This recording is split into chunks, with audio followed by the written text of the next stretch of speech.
ആ പെൺകുട്ടിയെ തോൽപ്പിച്ചേ എന്ന് ചിരിച്ചാർത്ത എല്ലാവരോടും കാലം ക്ഷമിക്കട്ടെ. പക്ഷേ ഒരു ചോദ്യം ബാക്കിയാണ്. എന്ത് പാഠമാണ് ഈ കന്യാസ്ത്രീകൾ കുട്ടികളെ ഇപ്പോൾ പഠിപ്പിച്ചത്? ഹിജാബ് ധരിക്കുന്നത്, മുസ്ലിമായിരിക്കുന്നത് പാപമാണെന്നും ഭയക്കണമെന്നും. കഷ്ടം. റിസാല അപ്ഡേറ്റ്. ആ പെൺകുട്ടിയെ അപമാനിച്ചവരോട് കാലം പൊറുക്കട്ടെ. സഞ്ജയൻ എഴുതുന്നു. കൊച്ചി പള്ളുരുത്തിയിലെ സെന്റ് റീത്ത സ്കൂളിൽ നിന്ന് ഇപ്പോൾ പുറപ്പെടുന്നത് സ്കൂൾ എന്ന ആശയത്തിന്റെ വിപരീത സന്ദേശങ്ങളാണ്, അഥവാ വിപൽ സന്ദേശങ്ങളാണ്. അതീവ ലളിതമായിരുന്നു പ്രശ്നം. ക്രിസ്ത്യൻ സഭ മാനേജ്മെന്റ് നടത്തുന്ന ഒരു പബ്ലിക് സ്കൂളാണത്. മികച്ച അക്കാദമിക് പശ്ചാത്തലമുള്ള ഒരു സ്വകാര്യ സ്കൂൾ. മക്കളെ പഠിപ്പിക്കാൻ സ്വയം സമർപ്പിച്ച സാധാരണക്കാരനായ ഒരു തൊഴിലാളി തൻ്റെ മകളെ സ്കൂളിൽ ചേർക്കുന്നു. സ്വാഭാവികമായും സ്കൂളിൻ്റെ അക്കാദമിക മികവായിരുന്നു ആ മനുഷ്യന്റെ മാനദണ്ഡം. കുട്ടി സ്കൂളിൽ ചേരുന്നു, പഠനം തുടരുന്നു. കുട്ടി മുസ്ലിമാണ്. ഒരു മുസ്ലിം പെൺകുട്ടിയെ, സ്ത്രീയെ സംബന്ധിച്ച് അതിസ്വാഭാവികമായതാണ് ഹിജാബ്. കേരളം മുസ്ലിങ്ങൾ ഇല്ലാത്ത സംസ്ഥാനമല്ല. കൊച്ചി മുസ്ലിങ്ങൾ ഇല്ലാത്ത ദേശമല്ല. പള്ളുരുത്തി മുസ്ലിങ്ങൾ ഇല്ലാത്ത ഇടമല്ല. ആ കുട്ടി ഹിജാബ് ധരിച്ച് സ്കൂളിൽ പോകുന്നു. യൂണിഫോമാണ് കുട്ടിയുടെ വേഷം എന്ന് പറയേണ്ടതില്ലല്ലോ.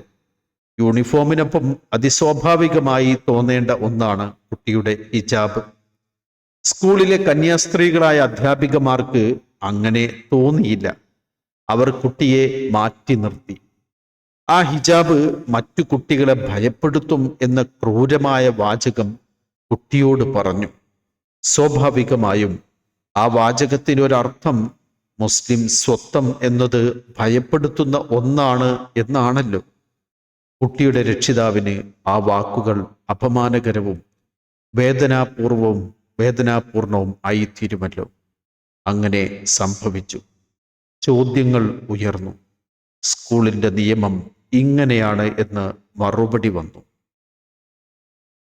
പൊടുന്നനെയാണ് അതീവ ലളിതവും ഒന്നോ രണ്ടോ അധ്യാപകമാരുടെ അവിവേകവും മൂലം സംഭവിച്ചതുമായ ഒരു സംഗതി ധ്രുവീകരണത്തിന്റെ കുപ്പായമണിഞ്ഞ് ഹിംസ്രജന്തുവായി മാറിയത്. നിങ്ങൾക്കറിയും പോലെ മുസ്ലിം വെറുപ്പിന്റെ ഉൽപാദകരും കടുത്ത സയനിസ്റ്റുകളും സംഘപരിവാരത്തിന്റെ ആശ്രിതരുമായ കാസക്ക് അനുയായികൾ ധാരാളമുള്ള ഇടമാണ് എറണാകുളം ജില്ല. മുനമ്പം വഖഫ് സമരത്തിൽ നമ്മളത് കണ്ടതാണ്. പലമട്ടിൽ വിവാദങ്ങൾ പടർന്നു. നോക്കൂ, ആ കുഞ്ഞു പെൺകുട്ടി തന്നെ കേന്ദ്രമാക്കി വന്ന വാർത്തകൾ കണ്ടിട്ടുണ്ടാവില്ലേ? അവൾ വിതുമ്പിയിട്ടുണ്ടാവില്ലേ? എന്തുതരം മനുഷ്യരാണ് ഈ ലോകം വാഴുന്നത്? മറ്റു കുട്ടികൾ പേടിക്കുമെന്ന വാചകം ഒന്ന് ഓർക്കൂ. നിങ്ങളുടെ കുഞ്ഞിനോടാണ് അത് പറയുന്നതെങ്കിൽ അയ്യോ എന്ന നിലവിളി ഇപ്പോൾ തൊണ്ടയിൽ കുരുങ്ങിയില്ലേ? അതാണ് ആ പിതാവിൻ്റെ ഈ കുറിപ്പിന് കാരണം. വായിക്കൂ. എൻ്റെ മകളുടെ മൗലികാവകാശമായ തലമറച്ച് സ്കൂളിൽ പോകാൻ അനുവദിക്കണമെന്ന മകളുടെ ആവശ്യത്തോട് വളരെ പോസിറ്റീവായാണ് കേരള സർക്കാരും വിദ്യാഭ്യാസ വകുപ്പും പ്രതികരിച്ചത്.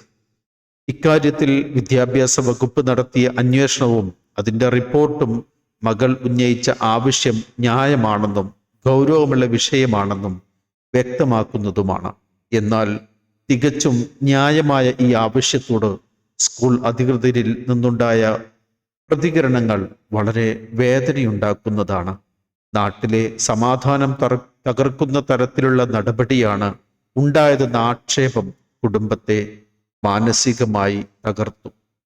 മകൾ ഷാൾ ധരിച്ചു വരുന്നത് മറ്റു കുട്ടികളിൽ ഭയമുണ്ടാക്കുമെന്ന് സമാനമായ വേഷം ധരിച്ച കന്യാസ്ത്രീകളായ അധ്യാപകർ പറഞ്ഞത് മകളെ അങ്ങേയറ്റം തളർത്തി. ചില രാഷ്ട്രീയ പാർട്ടി നേതാക്കളും ജനപ്രതിനിധികളും മകളെയും എന്നെയും കുറ്റക്കാരാക്കി ചിത്രീകരിക്കുകയും ആവശ്യം പിൻവലിക്കാൻ സമ്മർദ്ദം ചെലുത്തുകയും ചെയ്തു. ഇത്തരം സമ്മർദ്ദങ്ങൾ താങ്ങാനാകാതെ മനോനില തന്നെ തകരാറിലാകുന്ന സ്ഥിതിയിലാണ് ഞങ്ങൾ. ന്യായമായ ആവശ്യമാണെങ്കിലും അതിൻ്റെ പേരിൽ രാഷ്ട്രീയവും വർഗീയവുമായ മുതലെടുപ്പിന് പലരും ശ്രമിക്കുന്നുവെന്നാണ് ഈ ദിവസങ്ങളിൽ ഞങ്ങൾ മനസ്സിലാക്കിയത്. അതിൽ സ്കൂളിലെ PTA പ്രസിഡന്റിന്റെ നേതൃത്വത്തിൽ നടത്തിയ വർഗീയമായ ഇടപെടൽ എനിക്കും എൻ്റെ മകൾക്കും വലിയ മാനസികാഘാതമാണ് ഉണ്ടാക്കിയത്. അതിനാൽ ഈ സ്കൂളിലെ മകളുടെ പഠനം അവസാനിപ്പിക്കുകയാണ്. TC വാങ്ങി മറ്റേതെങ്കിലും സ്കൂളിൽ പഠനം തുടരാമെന്നാണ് ഞങ്ങളുടെ തീരുമാനം. അതോടെ ദുർവാശിയും ദുരഭിമാനവും മാറ്റിവെച്ച് മറ്റു കുട്ടികളുടെ പഠനം തടസ്സപ്പെടുത്താതെ മുന്നോട്ടു പോകാൻ സ്കൂൾ അധികൃതർ തയ്യാറാകുമെന്ന് കരുതട്ടെ. നാട്ടിലെ സമാധാനം തകർക്കാൻ ഞങ്ങളുടെ പേര് ദുരുപയോഗം ചെയ്യുന്നതിൽ നിന്ന് സ്കൂൾ അധികൃതരും PTA-യും മറ്റു തൽപര കക്ഷികളും പിന്മാറണമെന്നും അഭ്യർത്ഥിക്കുന്നു. പറയൂ, ഉള്ളൊന്ന് കാളിയില്ലേ? ഈ മനുഷ്യൻ്റെ ഒരു മകൾ റഷ്യയിലും മറ്റൊരാൾ ലണ്ടനിലുമാണ് പഠിക്കുന്നത്. മകളെ പഠിപ്പിക്കാൻ ജീവിക്കുന്ന ഒരു പിതാവിൻ്റെ കണ്ണീരാണ് നിങ്ങൾ വായിച്ചത്. എന്തിനാണ് കുട്ടികൾക്ക് മതചിഹ്നം?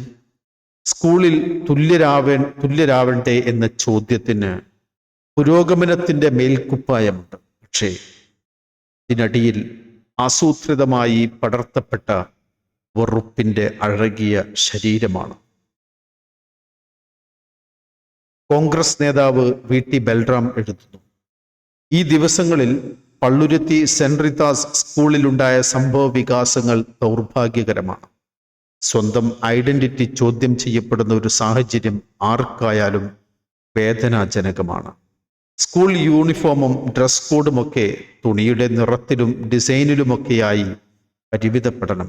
അതിനപ്പുറം ആരുടെയെങ്കിലും തലയിൽ ഒരു തട്ടം അധികമായി ഉണ്ടാവുന്നതിൽ സ്ഥാപനാധികാരികൾ ഉൾപ്പെടെയുള്ള മറ്റുള്ളവർ അസ്വസ്ഥതപ്പെടേണ്ടതില്ല.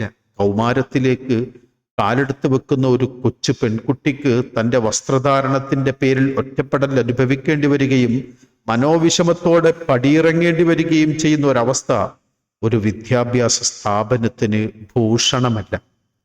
ഓരോ വ്യക്തികളെയും അവരുടെ എല്ലാത്തരം ഐഡന്റിറ്റികളും സഹിതം ഉൾക്കൊള്ളാൻ സ്ഥാപനത്തിന് കഴിയേണ്ടതുണ്ട്. അതിന് വിഘാതമാവുന്ന തരത്തിൽ ഏതെങ്കിലും നിയമാവലികൾ നിലവിലുണ്ടെങ്കിൽ അത് സ്വന്തം നിലക്ക് തന്നെ ഭേദഗതിപ്പെടുത്താൻ സ്ഥാപനത്തിനാവണം. വൈവിധ്യങ്ങളെ ചേർത്തു പിടിക്കലാണ്, ആസ്വദിക്കലാണ്, ആഘോഷിക്കലാണ് ജനാധിപത്യത്തിൻ്റെ വഴി. അകറ്റി നിർത്തലോ അപരവൽക്കരണമോ അല്ല. ആ വിഷയം അവസാനിക്കട്ടെ. അപമാനിതരായ പിതാവും മകളും സമാധാനത്തെ അകമേ സാധ്യമാകട്ടെ.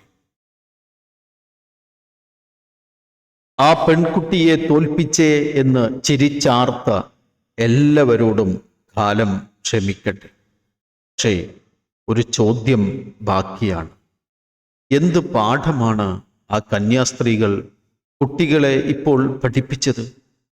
ഹിജാബ് ധരിക്കുന്നത്, മുസ്ലിമായിരിക്കുന്നത് പാപമാണെന്നോ ഭയക്കണമെന്നോ? കഷ്ടം.